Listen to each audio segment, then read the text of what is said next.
He stuffed a rag into the gas tank, lit it on fire, and limped away toward a nearby pharmacy. Seconds later, boom! The tank exploded, drawing everyone's attention in an instant.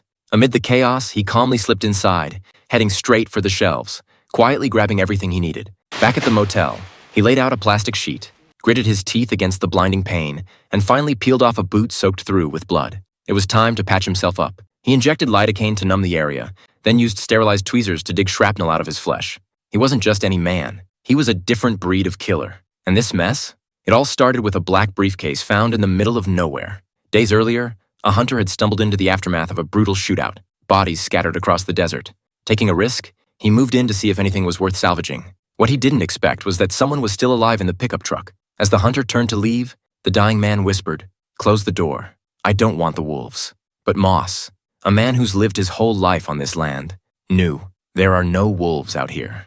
Following the tire tracks, Moss retraced the path that had led the convoy into the desert.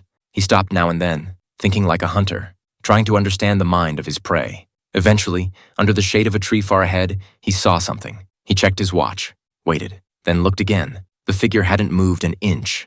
Moss knew. Cautiously, he approached. The man had been dead for a while.